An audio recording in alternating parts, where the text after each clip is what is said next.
Pero al llegar la plenitud de los tiempos, envió Dios a su Hijo, nacido de mujer, nacido bajo el régimen de la ley, para rescatar a los que se hallaban sometidos a ella y para que recibiéramos la condición de hijos. Saludos y bienvenidos nuevamente a este último episodio del semestre de Horizontes. Ya estamos dentro de este tiempo de Adviento. Ya mañana comenzamos a ver, a sentir, a reflexionar en este acontecimiento del nacimiento de nuestro Señor Jesucristo. Y en el tema de hoy vamos a estar hablando de ese día de Navidad, qué significa, entre otros muchos temas. Pero antes, mi nombre es José Emilio y estoy con Christopher y quiero hacer un paréntesis en este mismo episodio, y es para ponerles en sus manos a mi hermano Christopher, que el 29 de este mes ya va a ser ordenado diácono transitorio para la diócesis de Mayagüez.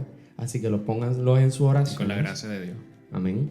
Pónganlo en sus oraciones para que así pueda seguir cumpliendo la voluntad del Padre para con él. Amén, amén. Gracias, Chemi. No hay problema. Entonces, vamos a ir directamente ya. La primera lectura, por si la quieres leer, es de Gálatas 4 al 5. Y la primera pregunta que tengo y que tenemos para presentar es: ¿qué es la Navidad? Bueno, pues la Navidad, vamos a comenzar diciendo que no es con comprar regalos. La Navidad no tiene que ver con capitalismo rampante, con aprovechar los especiales que se pongan estos días, ¿no? Ni abarrotar los mercados ni los comercios. Navidad, si vamos al sentido de la palabra, viene del latín nativitas, que a su vez pues, significa nacimiento. Por lo tanto, Navidad es nacimiento. Entonces, ¿nacimiento de quién? Pues, nacimiento de Cristo, como tú bien decías al inicio de este podcast. En la Navidad celebramos el nacimiento de Cristo, el nacimiento de nuestro Redentor, el nacimiento de aquel que vino a liberarnos del poder del pecado. Vino a traernos la salvación, la redención completa, como hemos también ido discutiendo a lo largo de todo este podcast. Así es. La idea de este podcast ha sido empezar a hacer una pequeña catequesis, ¿no? De ese encuentro entre Dios y el hombre, que tiene una plenitud y un clímax con la encarnación de Cristo. Y pues precisamente, el Verbo se ha encarnado para presentarnos a Dios. Y presentándonos a Dios nos salva. Y eso es lo que celebramos el 25 de diciembre, el nacimiento del Redentor. Y entonces, ¿por qué lo celebramos el 25? Pues eso es una pregunta interesante, ¿no? Recordemos que la iglesia, pues, nace un poco, se empieza a formar en el contexto del Imperio Romano, ¿verdad? Y una de las cosas que hizo la iglesia cuando se permitió el culto público, y más formalmente cuando el Imperio Romano asume a la religión católica como la religión del imperio, fue comenzar a alejar todo lo pagano, ¿no? A sobreponer lo cristiano encima de lo pagano, para así opacarlo. Y entre esas realidades, pues, el 25 de diciembre, en el Imperio Romano, se celebraba la fiesta del Sol Invicto, que era una de las principales deidades romanas. Entonces, al colocar la celebración del nacimiento de Cristo el 25 de diciembre, se quiso entonces conmemorar el nacimiento del verdadero sol. No aquel sol invicto pagano, que es el sol que nosotros vemos hoy, que era una deidad para ellos, sino el sol que nace de lo alto, Jesucristo. De hecho, es sumamente curioso porque esta fiesta también coincide con el solsticio de invierno. Ciertamente, durante estos días siempre varía, porque eso depende de la estación y qué sé yo, pero tiene lugar la noche más larga del año. Es durante este tiempo, ¿verdad? Pero después del solsticio de invierno, que coincide también cerca con el 25 de diciembre, los días comienzan a ser más largos. O sea, la noche comienza a ceder y el día pues comienza, digamos que a crecer, ¿no? Y es un signo de cómo Cristo pues viene a destruir las tinieblas. Y sobre las tinieblas se coloca la luz. Y eso es grande, eso es tremendo. Pues entonces, un poco lo que la iglesia buscaba era que ya no vamos a celebrar a ese sol invicto de los paganos, de los romanos, sino vamos a celebrar al verdadero sol, a Jesucristo, a la luz del mundo. Y por eso, pues después del 25 de diciembre de esta celebración, pues comienzan los días a hacerse más largos. Entonces, en teoría no, es un hecho de que Jesús no nació el 25 de diciembre. Exacto, fíjate que celebramos el nacimiento de Cristo el 25, no el natalicio, porque con exactitud no sabemos exactamente, o sea, no sabemos qué día preciso nació Cristo. sino que pues celebramos el 25 de diciembre ese acontecimiento, no celebramos su natalicio. De hecho, también, pues cabe mencionar aquí que, ¿sabes? Que nosotros acomodamos los años antes de Cristo y después de Cristo. Aunque ahora se está corriendo pues esta corriente, valga la redundancia, de que ya no se va a llamar después de Cristo, antes de Cristo, sino en la era común y antes de la era común. O sea, en una medida por querer secularizar hasta eso, ¿no? Anyway, el punto es que ese cálculo sobre el año cero lo hizo un hombre que se llamaba Dionisio el Exiguo. Por favor, no le pongan ese nombre a sus hijos. Pues de este hombre hizo ese cálculo y estableció el año cero, que sería actualmente 2020 años desde esta fecha, ¿no? Sin embargo, se ha comprobado que él pues hizo un error en sus cálculos. Y a pesar de que se sigue aceptando y se ha mantenido la fecha, porque imagínate, cambiar todo después a cambiar la fecha actual, pues no sería conveniente. Pero se cree que Cristo nació de unos 4 a unos 6 años antes del año cero después de Cristo. Un poco confuso, ¿no? Pero el punto es ese. El punto es que el 25 de diciembre no significa que Cristo nació el 25 de diciembre del año cero. Exacto. Sino que ese día celebramos su nacimiento, no su natalicio, su nacimiento. Sí, buscando ese significado cristiano en las celebraciones de los paganos. Buscando esas celebraciones, como tú mismo lo decías, de los romanos y de toda esta situación. Entonces, también habíamos hablado del Hanukkah. Que también coincide con esa fecha de diciembre. El Hanukkah es una fiesta movible, no siempre tiene que ver con las estaciones, igual que la Pascua, por ejemplo. Entonces, el Hanukkah tiene lugar durante la revelación... Durante la rebelión macabea, ¿verdad? Cuando el imperio heleno estaba dominando toda la área de Palestina, entre ellos pues Israel, hubo un grupo de judíos liderados por los macabeos que se rebelaron contra la opresión del imperio, sobre todo contra Antíoco IV Epifanes, que era el rey de aquel tiempo, ¿no? Entonces él, Antíoco IV, era un tipo malísimo, era malo. Entonces, él vino y colocó una estatua de Zeus olímpico, que era el dios principal de los griegos, encima del altar del templo de Israel. O sea, imagínate hacerle eso a los judíos, ¿no? Y obligaban al pueblo judío a ofrecer sacrificios a los dioses griegos. Y pues, este grupo de macabeos comenzó esa rebelión. Cuando logran erradicar el culto y destruir la imagen del Zeus olímpico en el altar, entonces ellos rededican el templo de Israel a Yahvé, al Dios Todopoderoso. Y eso es lo que celebra el Hanukkah, esa segunda dedicación del templo de Israel. Y es interesante que también pues coincide más o menos con esa fecha, porque sabemos que entonces Cristo viene a ser como ese nuevo templo de Dios, en el cual acontece el sacrificio perfecto, que es el sacrificio de la cruz, ¿no? Cristo se convierte en sacerdote, en altar, en víctima, pero también en el templo, porque es su cuerpo el que va a ser sacrificado. O sea que es una maravilla todo lo que coincide en ese día. No es un hecho al azar el haber colocado el 25 de diciembre como la fecha de nacimiento de Cristo, sino que hay varias razones que nos ayudan a entender la importancia del nacimiento de Cristo para nuestra vida. Entonces, ¿dónde podríamos encontrar este nacimiento de Jesús? En las Sagradas Escrituras. Pues contéstame tú, a ver. No, todo aquí pregunta y respuesta. Te voy a hacer yo la pregunta a ti. ¿Dónde en la Sagrada Escritura se encuentra el nacimiento de... ¿Dónde se nos habla en la Sagrada Escritura? Específicamente tiene que ser en los evangelios, evidentemente. Claro. Pues entonces, ¿en cuáles evangelios? Pues entonces sería en Mateo y en Lucas. En Mateo y en Lucas. Eso... El primero y el segundo capítulo de cada evangelio. Exactamente, que es lo que se conoce como los evangelios de la infancia del Señor. ¿Sabes cuáles son las particularidades de cada uno? Porque a pesar de que los dos pues, pertenecen a la tradición sinóptica, no los dos narran lo mismo, ni desde la misma perspectiva. ¿Sabías eso? Sí. Por ejemplo, el Evangelio de Mateo se enfoca más en la figura de ¿quién? De San José. De San José, exactamente. Pero eso es sumamente interesante, porque el Evangelio de Mateo comienza con ¿cuántas genealogías? Con 14. Son 3, y cada una se divide en 14. Exactamente. Entonces, lo que quiere hacer Mateo es demostrar que Jesús es verdadero descendiente de David. De hecho, esto también es sumamente interesante. ¿Sabes que el nombre, las letras del alefato las letras hebreas, tienen caracteres numéricos, ¿verdad? Y si sumamos los caracteres del nombre de David, nos va a dar a 13. Perdón, no nos va a dar a 13, nos va a dar a 14. A 14. Y Mateo coloca la genealogía de tal modo que son 3 grupos de 14. El 3 en Mateo significa perfección, plenitud. Por eso el 3 se aplica también a Dios. Dios es uno y a la vez es trino. Por eso lo que quiere hacernos ver es que Jesús es el verdadero David. Jesús es el verdadero hijo de David. Por eso así le llaman constantemente en los evangelios. Jesús, hijo de David, ten compasión de mí, qué sé yo. Porque el pueblo estaba esperando al sucesor de David. Recordemos que David, según nos narran los libros de Crónica y de Reyes, fue un gran rey.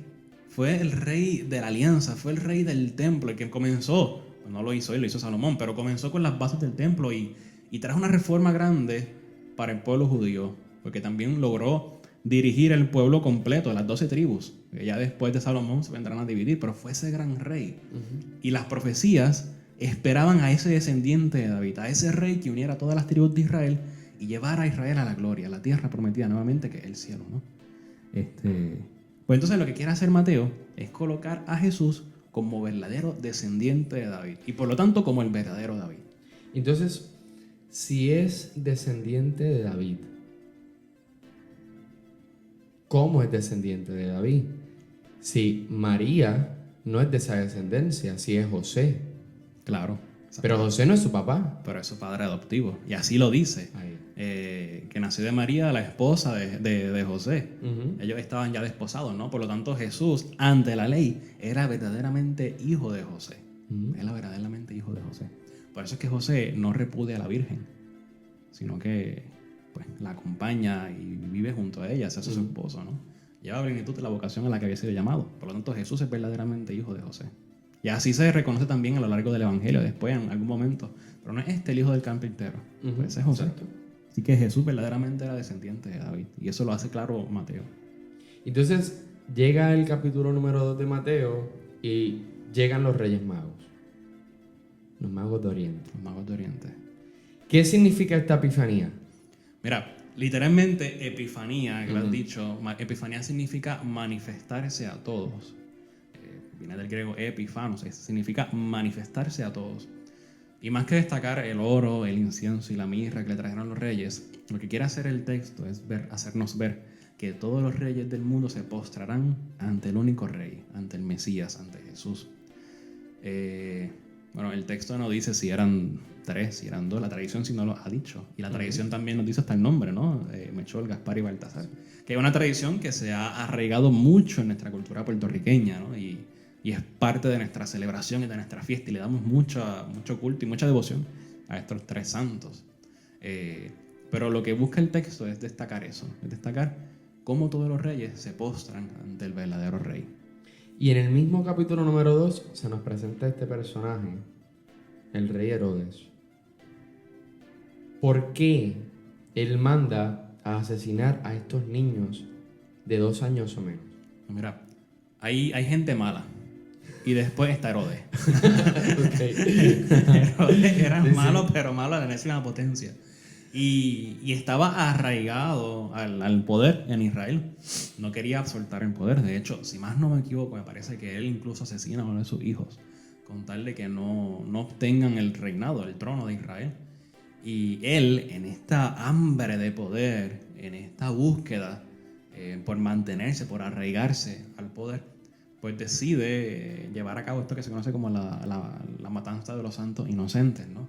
Entonces él buscó y decretó que se mataran a todos los niños menores de 2 años. Y esto también es interesante, porque nos hace ver que los Reyes Magos no llegaron 10 días o 12 días después del nacimiento de Cristo, sino que a lo mejor algunos creen que pues llegó cuando Jesús ya tenía 1 año y medio.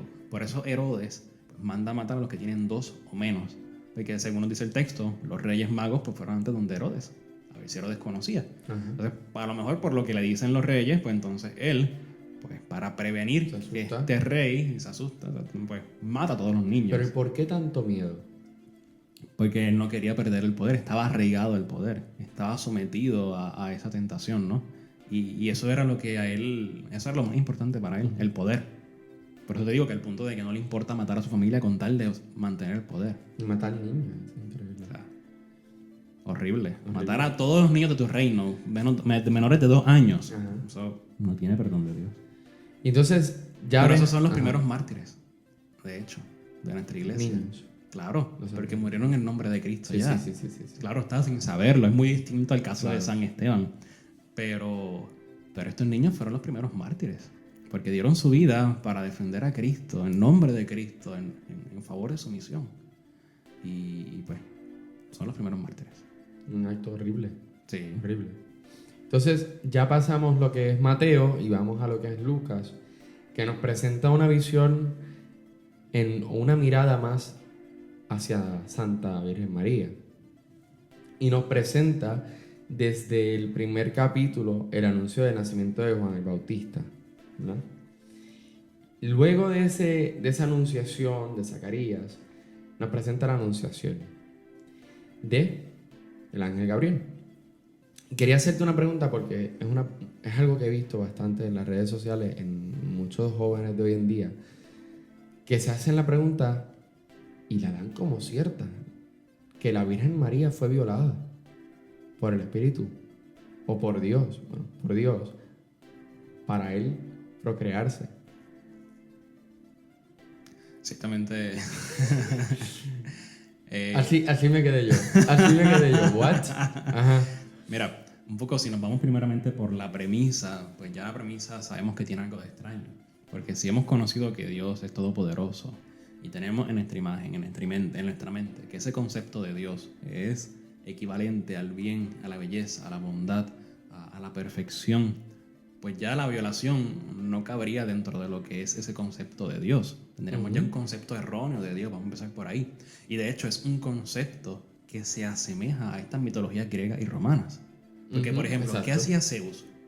Exacto. Zeus, cuando le daba la gana, bajaba del Olimpo, estaba con una mujer, la embarazaba y después se iba. Hacer semidioses.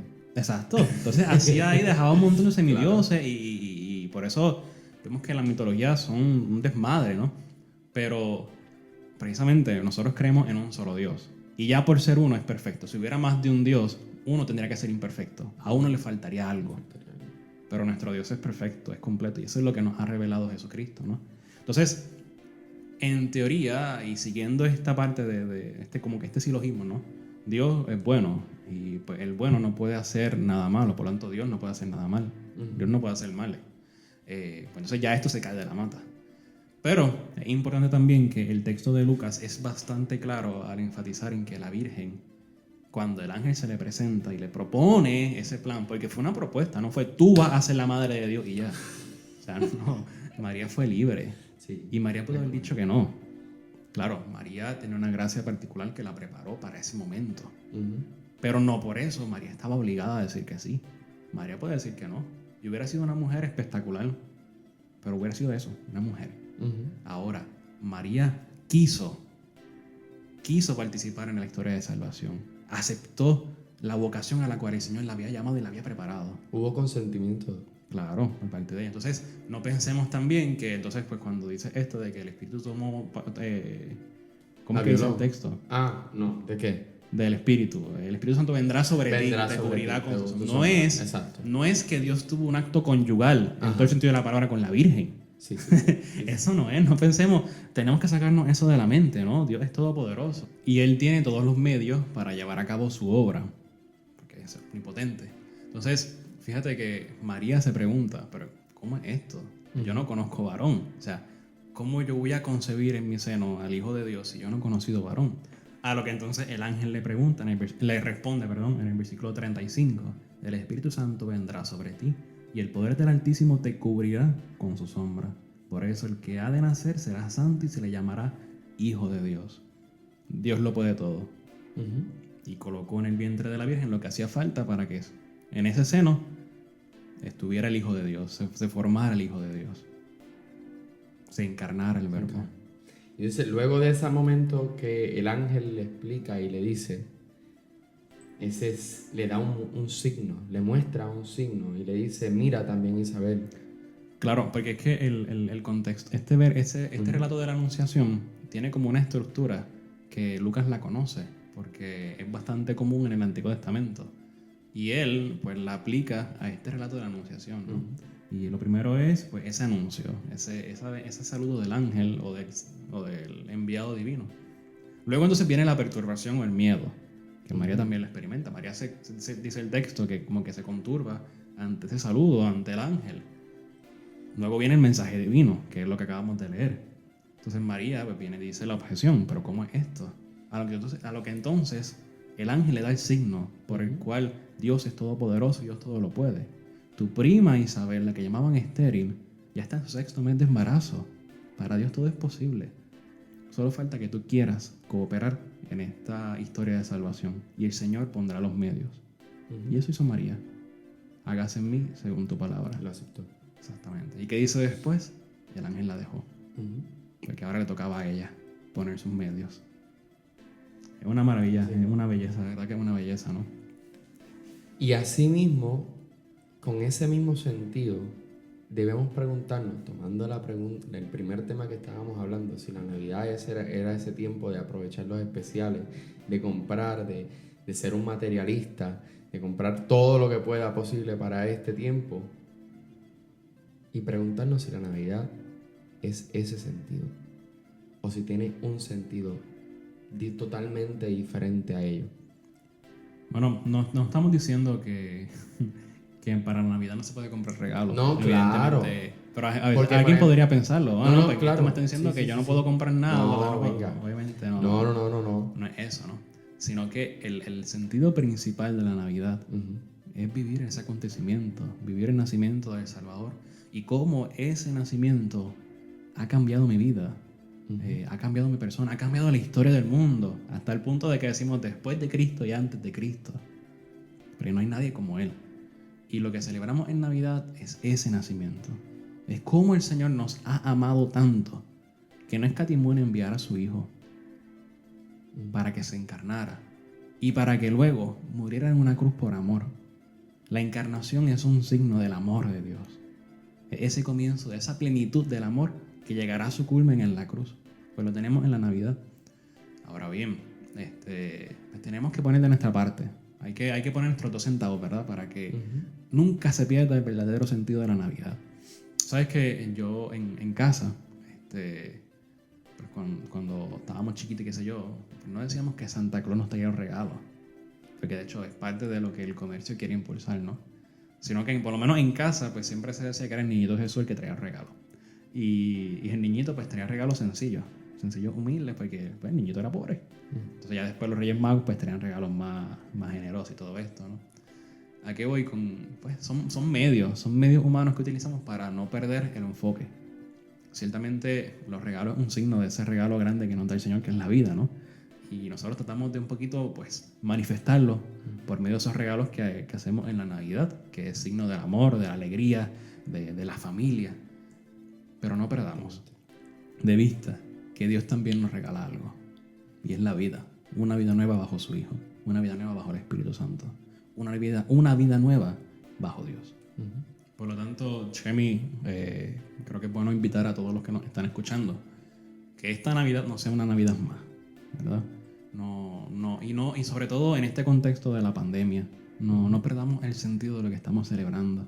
No perdamos de vista ese gran regalo que nos da Dios, que es una vida nueva, que es su amor, es su misericordia. Y vamos a aprovecharlo. A lo mejor en estas Navidades no podremos reunirnos en grandes fiestas como hacemos en otros años, ¿no? Pero podremos ir reunirnos con nuestra familia inmediata, con nuestros padres, en el caso de los que estén casados, con sus esposas, sus hijos, con esa familia cercana, con esos que viven en el mismo núcleo familiar, que a veces son extraños en la misma casa. Pues vamos a aprovechar y que estas fiestas navideñas pues las vivamos en la intimidad del hogar. Una nueva oportunidad. Una nueva oportunidad, una nueva visión. Y que así pues el Señor sabemos que nos va a dar la gracia para poder vivirlo a plenitud de este tiempo. Así que nada, le agradecemos el que haya sintonizado a lo largo de todo este semestre pues, este podcast Horizonte. Y yo les voy a ser sincero, no sé qué vaya a pasar el año que viene. Pero estén pendientes de nuestras páginas, Seminario Interdiocesano María Madre de Divina Providencia, y ahí estaremos avisando pues cuáles serán los próximos proyectos del seminario. Así que les agradecemos su sintonía, agradecemos que hayan estado con nosotros durante todos estos episodios y esperamos que por lo menos se hayan quedado con alguito a lo largo de todo esto. Lo hemos hecho con mucho cariño, con mucha ilusión para todos ustedes. Así que muchas gracias y que Dios les bendiga siempre. Y no se olviden de rezar por este que está Por aquí. favor, recen por mí, recen por mí. 29 de diciembre a las 7 de la noche. Así mismo. Sintonicen a través de los canales de la Diócesis de Mayagüez para que puedan verla y rezar por mí. Amén. Así que nada, nos vemos en la próxima. Gracias, Chemi, por acompañar No, gracias. y por este paréntesis. Y gracias a Luis, que está en la edición. Así mismo es. Chao.